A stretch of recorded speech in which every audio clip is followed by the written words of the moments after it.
Rheología de polvos, presentado por García Yamilet y Sánchez Valdivia Kenia Michel para la materia de Desarrollo Farmacéutico, impartida por la maestra en Ciencias Lisbeth Cariño Calvo de la Universidad Veracruzana.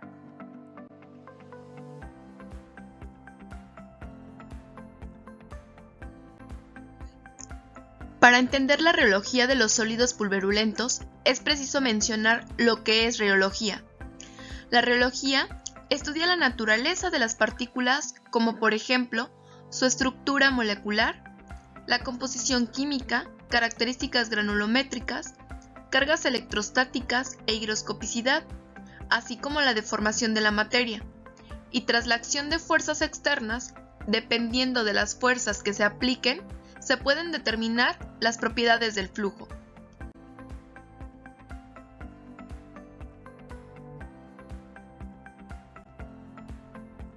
¿Qué son los polvos? Son un grupo de partículas individuales que juntas forman una masa. Además, están en combinación con el aire y a veces con algún líquido como lo es el agua.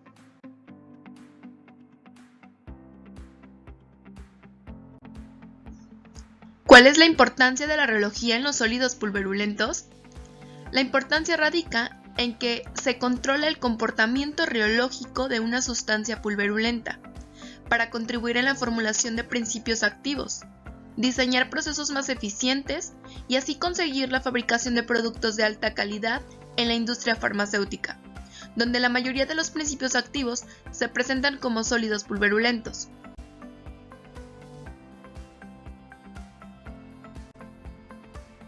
Los factores que afectan las propiedades rheológicas se dividen en variables y factores externos.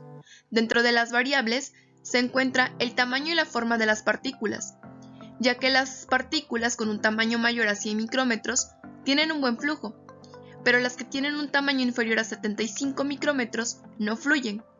Otros factores que afectan a la rheología es la estructura, la porosidad de las partículas, dureza, rigidez, resistencia a la fractura, fuerzas de interacción entre partículas, ya que estas fuerzas son las responsables de su fluidez, y estas son las fuerzas de Van der Waals.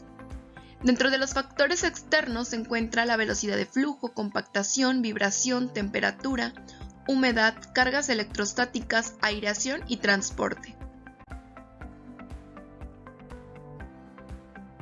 A continuación se presentan los métodos de caracterización rheológica de sólidos pulverulentos, siendo el primero de ellos el ángulo de reposo, que se relaciona con la resistencia al movimiento entre las partículas. Para medirlo, se deja caer el polvo y se mide el ángulo formado entre la altura del cono y el plano horizontal. Cuanto menor sea el ángulo de reposo, mayor será el flujo del material y viceversa.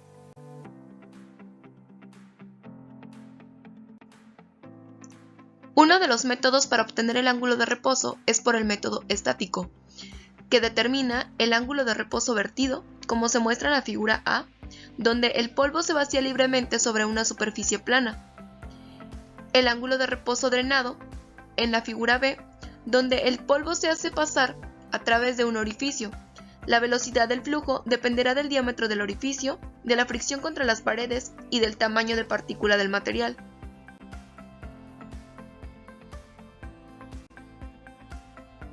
Un segundo método para obtener el ángulo de reposo es por el método dinámico.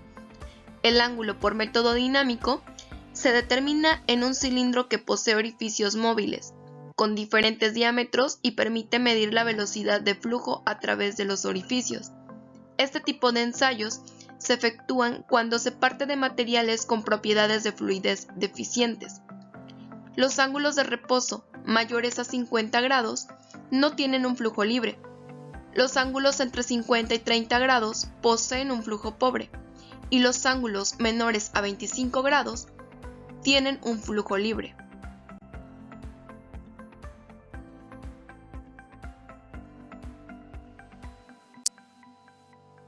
El segundo método de caracterización rheológica en los sólidos pulverulentos es el estudio de la densidad. Si bien se sabe, la densidad es la relación entre la masa y el volumen que ocupa dicha masa. En los sólidos pulverulentos depende de la forma, del tamaño de las partículas, así como de su capacidad de empaquetamiento. el cual se ve afectado por la vibración, el confinamiento y la consolidación. Existen dos tipos de densidad. La densidad aparente, que es la densidad del polvo después de airear o fluir. En esta prueba se deja caer el polvo a través de unos tamices, para finalmente caer en un recipiente volumétrico de medida, como lo es una probeta. Incluye espacios entre partículas. Por otro lado, la densidad apelmazada es la densidad después de apelmazar el polvo en un equipo, conocido como volumenómetro. Se trata de una probeta, que sufre un golpeteo de subida y de bajada.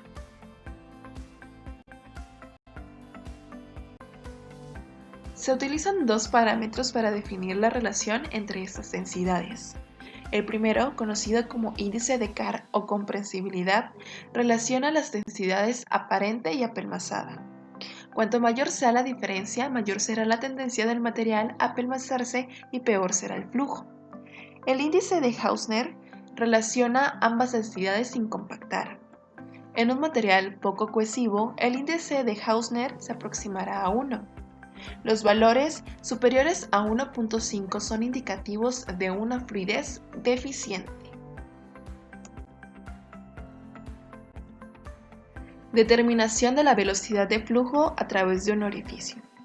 Para este método se deben considerar tres variables experimentales muy importantes. 1. El tipo de recipiente y material del envase. Regularmente se utilizan recipientes cilíndricos, embudos y tolvas. 2. El tamaño y la forma del orificio utilizado. Y por último, el método de medida del flujo de polvo, puesto que el flujo se puede medir de forma continua con algún tipo de dispositivo que registre el peso. La determinación de la cohesividad de polvos en celdas de cizalladura es otro método reológico utilizado para caracterizar de modo indirecto la fluidez de un polvo en función de su comportamiento cuando se somete a una fuerza lateral de cizalladura, haciendo uso de un instrumento llamado celdilla de cizalla.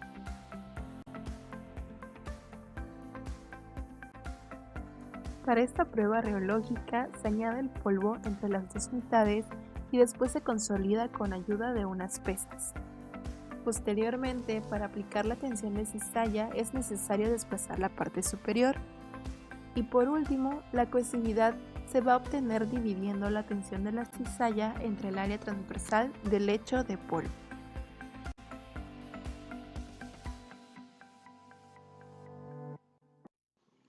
Existen determinados mecanismos que nos ayudan a mejorar significativamente las propiedades de fluidez en los polvos, tales como la modificación del tamaño de partícula y distribución de tamaños a través del tamizaje para eliminar las partículas inferiores a los 50 micrómetros. Asimismo, la modificación de la forma y textura superficial de las partículas favorece la fluidez, puesto que las partículas presentan mejor flujo cuanto más esféricas son. El control de la humedad también es importante, ya que su elevación provoca la formación de apelmazados e incide negativamente en su fluidez. Hacer uso de excipientes deslizantes también mejora las propiedades reológicas de las partículas. El control de carga electrostática del material nos ayuda a evitar la fricción entre ellas, mientras que los sistemas de alimentación forzada, mediante sus mecanismos de vibración mecánica, facilitan el flujo del polvo.